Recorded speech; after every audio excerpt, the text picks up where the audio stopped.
Allah Subhanahu wa taala telah menurunkan wahyu sucinya kepada manusia yang paling dikasihinya, yakni Nabi Muhammad sallallahu alaihi wasallam. Kumpulan firman Allah taala yang terkumpul dalam kitab suci Al-Qur'an ini berisi pedoman hidup bagi manusia, petunjuk yang abadi bagi setiap generasi.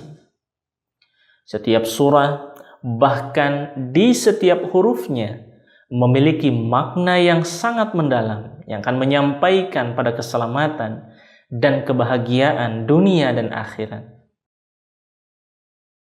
Kakek kami pun baik dari ibu baik dari ayah sama, mereka juga pendonor kornea mata. Yang satu saya tahu ceritanya, alhamdulillah berhasil sampai ke penerima. Yang satu lagi keburu rusak di tengah jalan kalau nggak salah. Nah, jadi memang ini kayak jebakan keluarga, tapi yang bisa kita syukurin gitu bentuknya. Iya. Ya ngasih contohnya ya luar biasa luar gitu biasa, ya. Itu mah, ya. Mengajarkan sesuatu yang membawa kita supaya bisa peduli sama orang lain. Kan memang kita sebagai manusia harus menjadi orang yang bermanfaat bagi orang lain, dan ini memang ajaran yang baik lah kalau orang tua sebagai orang tua mengajarkan hal ini kepada anak-anaknya. Benar-benar. Dan memang perlu sobat-sobat keren di rumah, atau perlu juga mungkin ditiru oleh keluarga-keluarga yang lain hal yang seperti ini. Jadi bukan hanya sendiri aja yang berkhidmat, tapi kita juga ngajakin orang lain, terutama keluarga kita. Keluarga sendiri. Kemarin sih sebenarnya nyokap baru meninggal kemarin. Di situ sih saya bilang sayang. Nggak apa-apa, santai aja. Tenang. It's okay. Ya, kalau bisa dibilang sih gue hampir nggak pernah ya ngomong sayang ke nyokap sendiri. Tapi intinya gimana pun juga tindakan gue ya menunjukkan kalau ya gue tuh ada buat dia. Jadi kita itu dulu belajarnya masih menggunakan bahan-bahan yang berbahasa Indonesia. Dan sekendari itu ya. Iya, sumbernya yang berbahasa Indonesia yang menjadi sumber dasarnya, ya kan? Dan itu kita ketahui terbatas. Terbatas karena memang belum diterjemahkan semua. Tetapi di Kadian yang menjadi menarik, yang menjadi menurut saya satu kelebihan lah. Tapi memang ada juga Jamiah Indonesia memiliki kelebihan, Jamiah Kadian memiliki kelebihan juga. Tapi dari sisi ini Jamiah Ahmadiyah Kadian lebih memiliki kelebihan dari segi itu tadi, karena kita tahu bahasa, sehingga kita langsung dari sumber aslinya, Mas Yam. Jadi dari sumber asli buku-buku pendiri Jemaat Ahmadiyah itu tadi, Hazrat Masih Maud Wassalam, dan pelajarannya di kelas juga langsung dari buku-buku aslinya, gitu. Jadi bahan kita lebih banyak lah, sumber kita lebih banyak dibandingkan kita dulu di Indonesia. Ada hal-hal yang memang dulu kita nggak ketahui, kemudian sampai di sana jadi kita ketahui, gitu. Selain bahasa Urdu sendiri kan mungkin kalau di luar kurang awam gitu ya. Kalau sumber-sumber buku bahasa Arab sendiri lumayan banyak juga kan? Oh iya, bahasa Arab, Hazrat Masih Maud Wassalam, pendiri Jemaat Ahmadiyah, banyak menulis juga buku-buku dalam bahasa Arab. Dan bahkan beliau menantang ulama-ulama lain juga, barang siapa saja yang berani menjawab buku-buku beliau atau menulis tandingan buku-buku beliau malah mau mengasih hadiah itu. Ya kan banyak sekali buku beliau, Nurul Haq, ya kan, dan buku-buku yang lain juga. Banyak sekali buku beliau dalam bahasa Arab. Bahkan itu saya ingat ada khutbah ilhamiah itu, Pak. Kita tahu itu khutbah ilhamiah itu adalah khutbah beliau di dalam bahasa Arab, dan itu yang diilhamkan langsung oleh Allah Subhanahu wa taala, pure itu bahasa Arab. Ya Allah, ya Rahman, ya Rahim, ya Malik, ya Kudus, ya Salam, ya Mu'min, ya Muhaimin, ya Aziz, ya Jabbar, ya Mutakabbir, ya Holy, ya Bari, ya Musawwir, ya Ghufar, ya Qahar, ya Wahhab, ya Razak, ya Fatah, ya Alim, ya Qabir, ya Basit, ya Hafiz, ya Rafiq, ya Mu'in, ya Muzir, ya Sami, ya Basir, ya Hakam, ya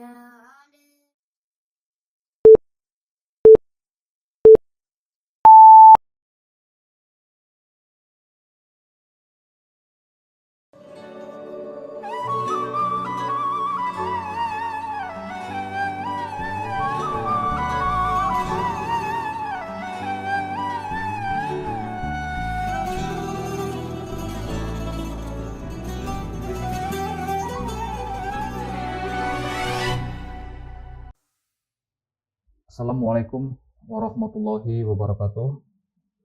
Para sahabat Majelis Daurah Subuh Islamku Keren yang saya muliakan, pada kesempatan yang berbahagia ini saya akan menyampaikan materi berkenaan salah satu Asmaul Husna atau sifat-sifat Allah Ta'ala, yaitu Al-Hafiz. Nah, sebelum membahas tentang sifat Al-Hafiz ini, terlebih dahulu saya sampaikan mengenai pentingnya kita mengenal Asmaul Husna atau sifat-sifat Allah Ta'ala. Nah, berdasarkan Al-Quran, tujuan penciptaan kita adalah untuk beribadah kepada Allah Ta'ala. Sebagaimana ayat Al-Quran, wa ma khalaqtul jinna wal insa illa liya'budun, yang artinya, dan tidaklah aku ciptakan jin dan manusia melainkan supaya mereka menyembahku. Quran surah Az-Zariyat ayat 56.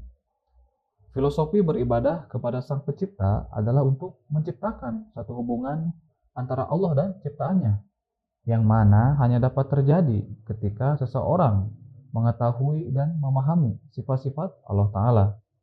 Dengan mengetahui sifat-sifat Allah Ta'ala, maka seseorang akan mampu meraih kebahagiaan rohani yang tak terhingga dari ibadahnya kepada Allah Ta'ala. Allah Ta'ala berfirman dalam Al-Quran, walillahil asma'ul husna fada'uhu biha. Artinya, dan kepunyaan Allah nama-nama sifat yang baik, maka serulah dia dengan sifat-sifat tersebut. Quran surah Al-A'raf ayat 180. Ada satu ikatan atau hubungan antara sifat-sifat Allah dengan terkabulnya doa seseorang. Pada waktu kita berdoa, kita harus menyeru sifat-sifat Allah Ta'ala yang langsung berkaitan dengan maksud doa itu. Sebagai contoh, untuk memohon ampunan Allah Ta'ala, maka seseorang harus menyebut sifat Allah Ta'ala Al-Ghaffar. Begitu juga untuk memohon perlindungan Allah Ta'ala, maka harus menyebut sifat Allah Ta'ala Al-Hafiz. Nah, sekarang kita akan membahas mengenai sifat Allah Ta'ala Al-Hafiz. Al-Hafiz berdasarkan kosakata bahasa Arab artinya penjaga atau pelindung. Maksudnya adalah Allah Ta'ala sebagai penjaga segala yang ada di bumi dan di langit, atau penjaga terhadap hukum alam serta hukum syariat.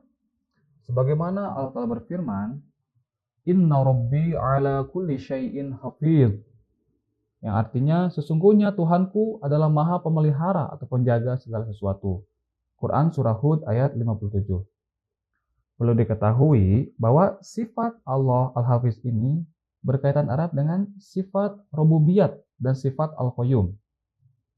Maksud rububiyat ini adalah bahwa Allah Ta'ala itu telah menciptakan segala sesuatu, lalu memelihara semuanya, dan secara bertahap membimbingnya ke arah kesempurnaan. Oleh karena itu, Allah Ta'ala demi tujuan rububiyatnya sempurna, maka sifat Al-Hafiz ada besertanya.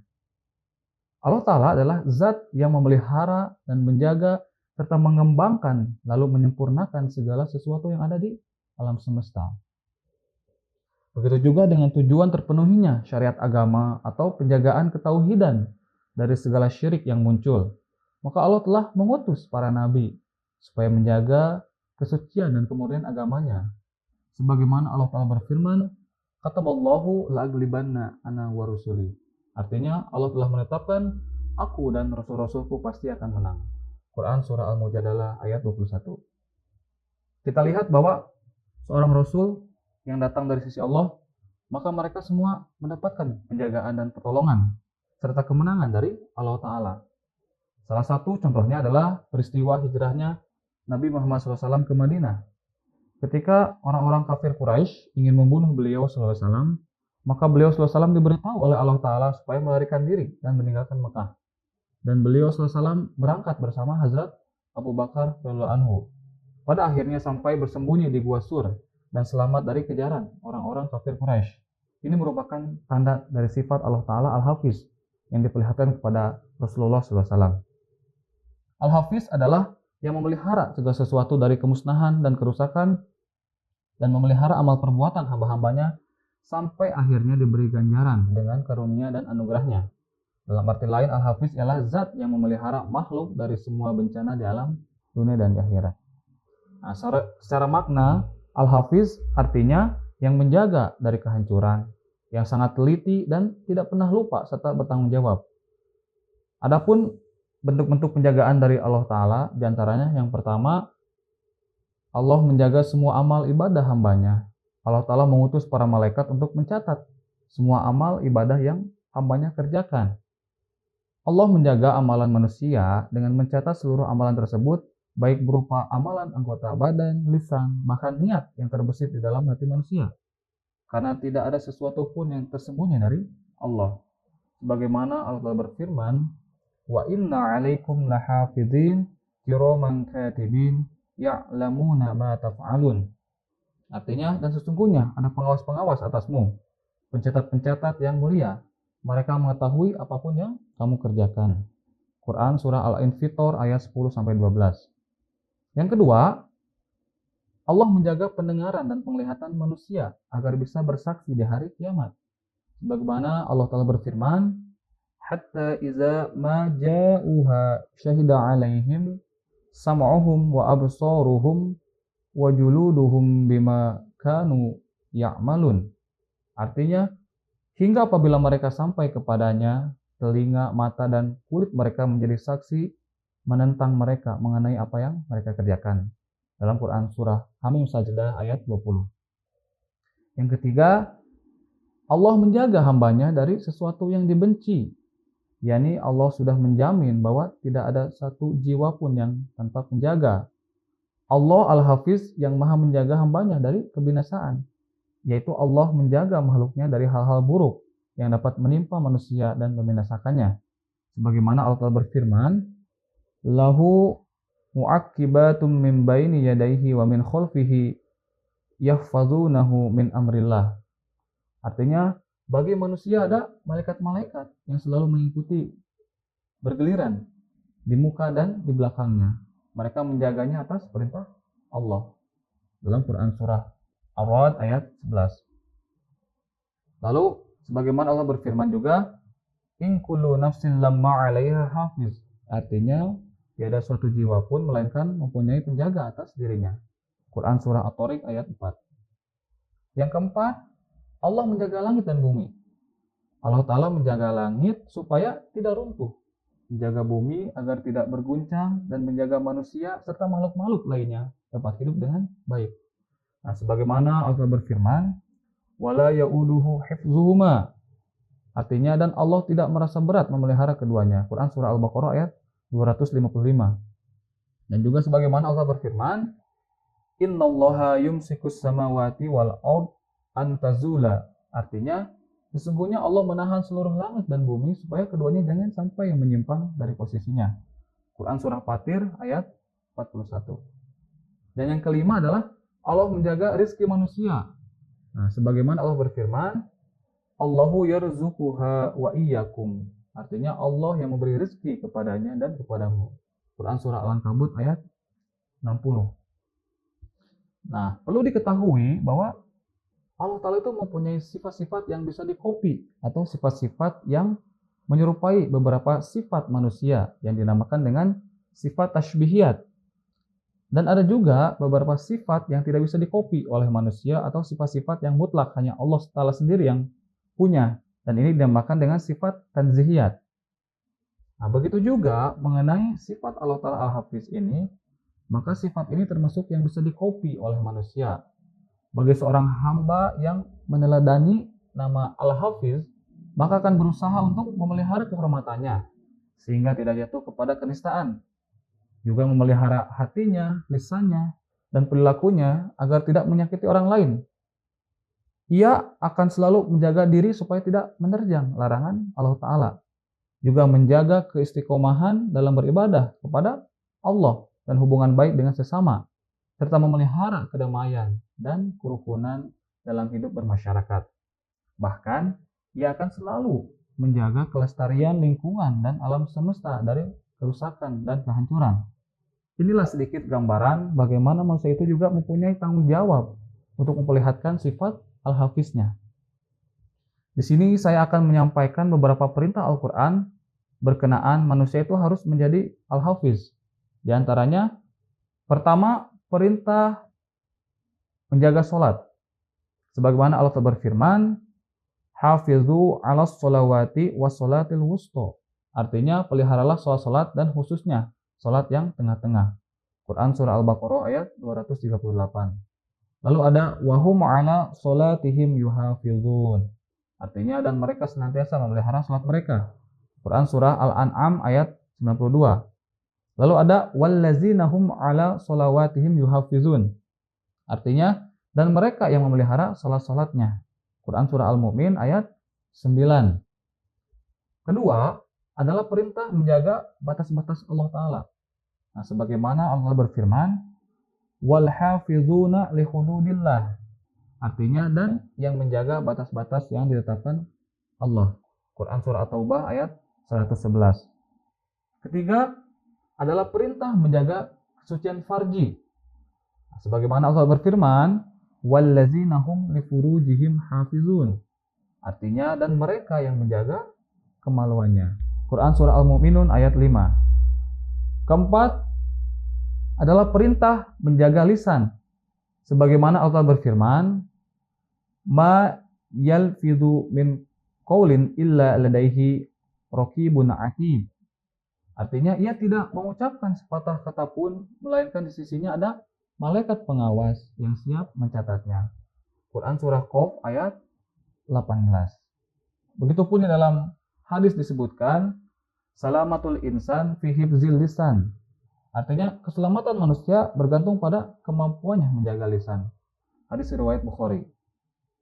Kelima adalah perintah menjaga amanat. Nah, sebagaimana Allah berfirman, wallazinahum li amanatihim wa ahdihim ra'un.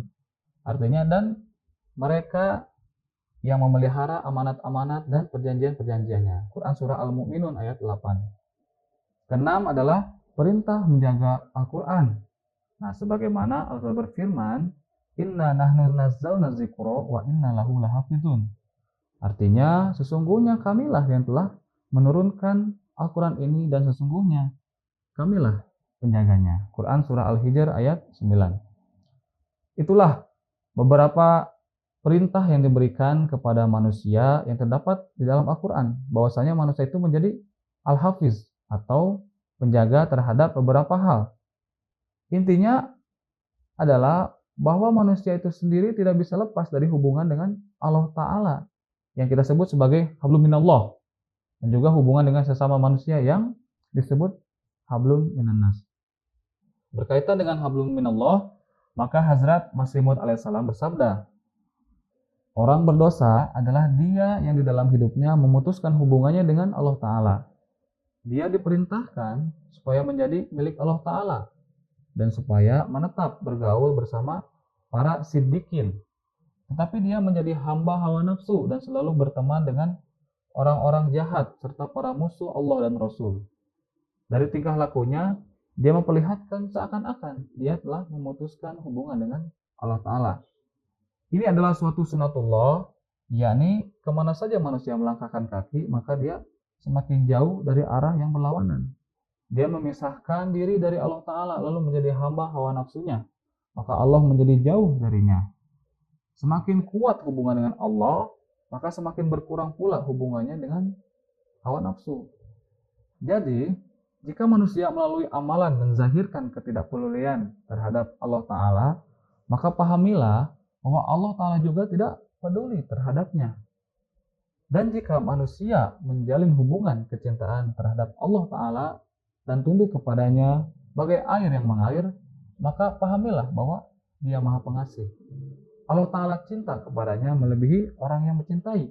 Dia adalah Allah yang menurunkan berkat-berkat kepada orang-orang yang dicintainya. Dikutip dalam Al-Fuzat jilid 1 halaman 143 sampai 144.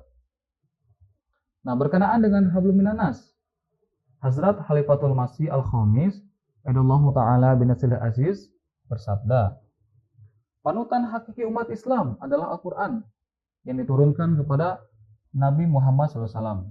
Berulang kali Al-Quran memerintahkan umat Islam untuk melayani umat manusia dan memenuhi kebutuhan orang-orang yang menderita atau kekurangan dengan berbagai cara. Al-Quran mengajarkan manusia supaya tidak mementingkan diri sendiri, tetapi senantiasa diliputi oleh kecintaan kepada orang lain. Al-Quran memerintahkan umat Muslim agar selalu siap berkorban untuk kepentingan perdamaian dan kesejahteraan orang lain. Sebagai contoh, dalam Al-Quran surah Al-Imran ayat 111, Allah Ta'ala berfirman bahwa seorang Muslim adalah dia yang menyuruh berbuat kebaikan dan melarang berbuat keburukan. Di sini Al-Quran menjelaskan bahwa Muslim sejati adalah mereka yang melakukan kebaikan, yang menjauhi kejahatan dan ketidakadilan, dan juga mendorong orang lain untuk berbuat baik. Hanya mereka yang memiliki rasa kasih sayang yang tulus kepada umat manusia dan merasakan penderitaan ciptaan Allah yang mempunyai sifat peduli dan simpati seperti yang dijelaskan dalam Al-Quran. Kecintaan yang mendalam terhadap kemanusiaan akan muncul apabila hati kita suci dan bersih dari kebencian dan keegoisan.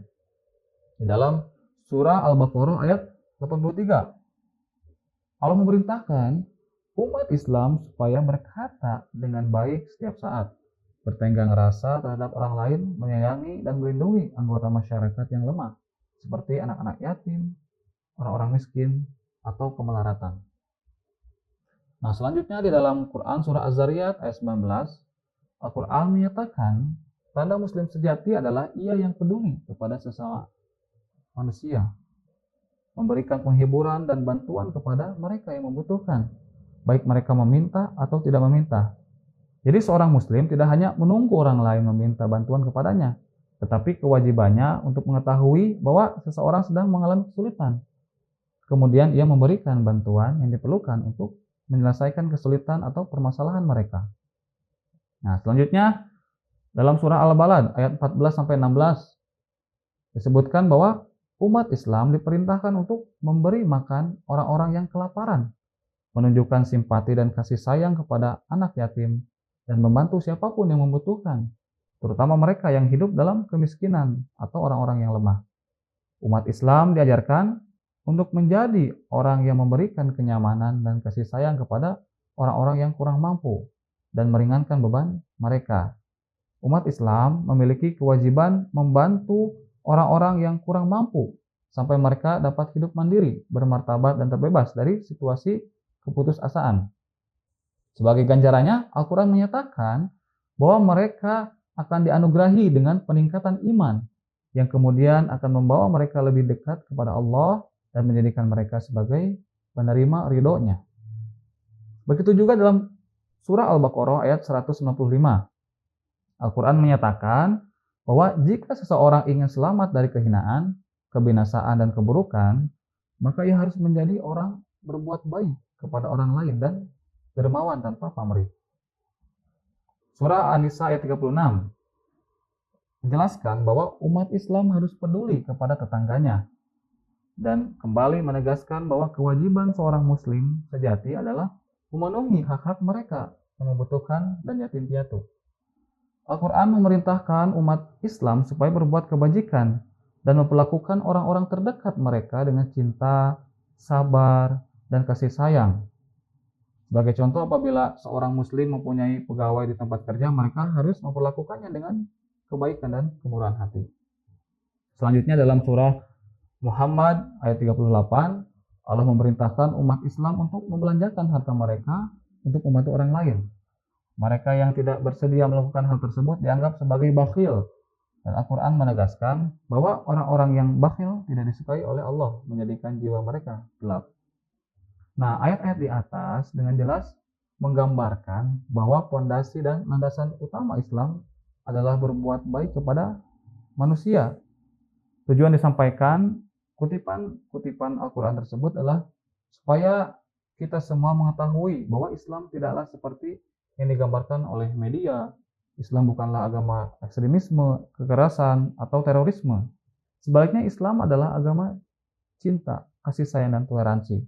Islam adalah agama yang menyatakan bahwa berbuat baik kepada sesama adalah kewajiban mendasar yang diterapkan kepada pengikutnya. Oleh karena itu, bagaimana mungkin seorang muslim sejati akan berhati keras atau tidak menolong orang-orang menderita atau menghadapi kesulitan. Itulah pemaparan materi mengenai sifat Allah Ta'ala Al-Hafiz. Mudah-mudahan ada manfaatnya. Semoga kita semua dapat mengamalkan segala perintah Allah Ta'ala dan berusaha keras menjauhi setiap larangannya. serta menjadi hambanya yang selalu menjaga kedamaian dunia dan menjaga hukum-hukum syariat. Amin ya rabbal alamin. Akhirul kalam. Wassalamualaikum warahmatullahi wabarakatuh.